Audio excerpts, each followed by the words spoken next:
আসসালামু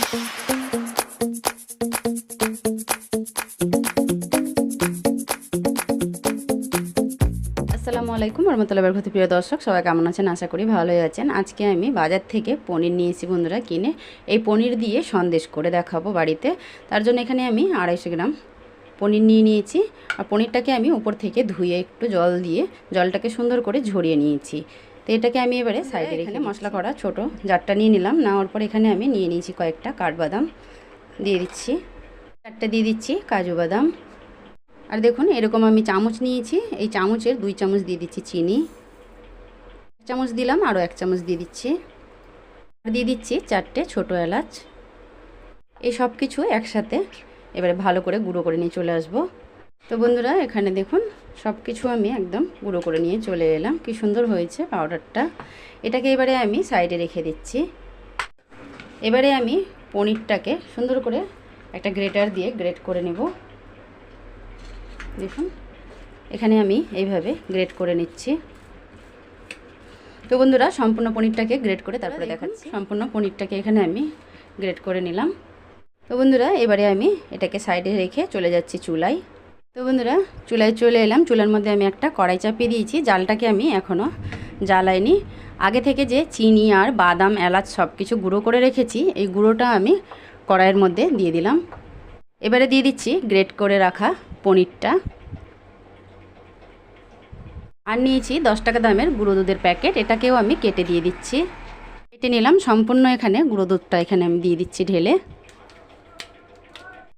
আর দিয়ে দিব এবারে গরুর দুধ। এখান থেকে আমি 2 হাতা গরুর দুধ দিয়ে দিচ্ছি। এবারে আমি চুলার জালটাকে জ্বালিয়ে দিচ্ছি। চুলার জালটাকে আমি জ্বালিয়ে দিলাম। এবারে আমি অনবরত নেড়ে এটাকে সুন্দর করে রান্না করে নেব।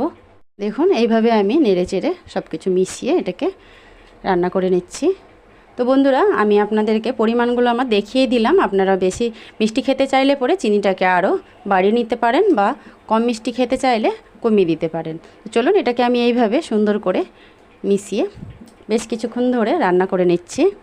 দেখবেন যে রান্না করতে করতে বেশ একটা থকথকা ব্যাটারের মতো হয়ে যাবে। এখানে আমি আপনাদেরকে 2 মিনিট পরে দেখাচ্ছি। চিনিটা গলে এখানে দেখুন মিশ্রণটা কেমন জল জল হয়ে গেছে। তো বন্ধুরা এইভাবে অনবরত নাড়ানাড়ি করতে করতে খুব সুন্দর করে জলটাও টেনে যাবে। জল আর দুধটা যে আছে সম্পূর্ণটা শুকিয়ে যাবে। দেখুন এইভাবে আমি অনবরত নাড়তে আছি। আর এখন চুলার জালটাকে মিডিয়ামে করে রেখেছি। মিডিয়ামে করে এইভাবে অনবরত নেড়ে খুব সুন্দর করে রান্না করে নিতে হবে। 5 মিনিট পরে আপনাদেরকে দেখাচ্ছি অনেকটাই মিশ্রণটা শুকনো শুকনো হয়ে আসছে। আরও এখানে আমি কিছুক্ষণ এইভাবে রান্না করে নেব, তাহলে মিশ্রণটা আরও কিছুটা শুকনো শুকনো হয়ে যাবে। তারপরে এটাকে আমি নামিয়ে নেব। এখানে আমি আরও 2 মিনিট পরে দেখাচ্ছি আপনাদেরকে। দেখুন মিশ্রণটা কীরকম হয়েছে। এবারে আমি চুলার জালটাকে বন্ধ করে দিচ্ছি। যেই পাত্রের মধ্যে আমি সন্দেশটাকে জমাবো সেই পাত্রটার মধ্যে আমি একটা বাটার পেপার দিয়ে ঘি ব্রাশ করে নিচ্ছি। আমি একটা বাটার পেপার নিয়ে নিয়েছি। নেওয়ার পর অল্প একটু ব্রাশের মধ্যে ঘি লাগিয়ে নিয়েছি। এইভাবে আমি ঘিটাকে দিয়ে ব্রাশ করে নিচ্ছি। লাগানো হয়ে গেল ঘিটা। এবারে আমি কড়াই থেকে সম্পূর্ণ মিশ্রণটাকে সন্দেশে ঢেলে দিচ্ছি।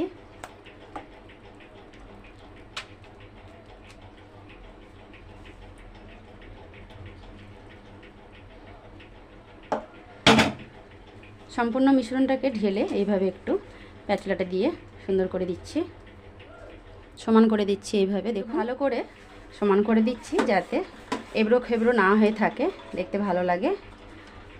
দেখুন এইভাবে আমি সমান করে দিলাম। তো বন্ধুরা দেখুন চারদিক থেকে খুব সুন্দরভাবে সমান করে নিয়েছি। দেখতে কতটা ভালো লাগছে। তো এখন তো প্রচুর গরম আছে, ফ্রিজে রাখা যাবে না।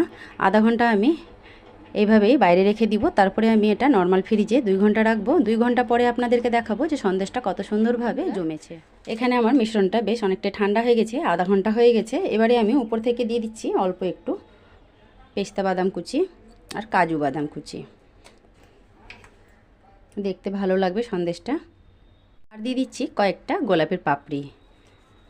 আমি শুধু এখানে দেখতে ভালো লাগার জন্য দিয়ে দিচ্ছি গোলাপের পাপড়িটা। আপনারা চাইলে পরে দিতে পারেন, না হলে না। দেখুন দিয়ে দিলাম।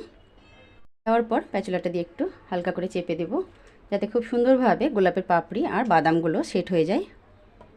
তো দেখুন চেপে চেপে এখানে খুব সুন্দরভাবে বসিয়ে দিলাম।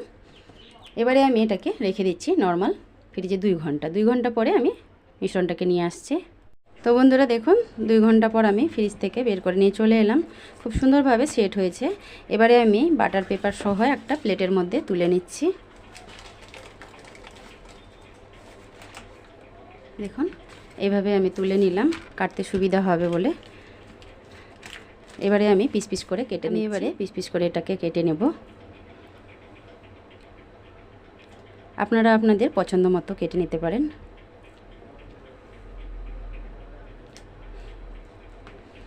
এদিক দিয়ে কেটে এবারে আমি এইভাবে করে কেটে নিচ্ছি।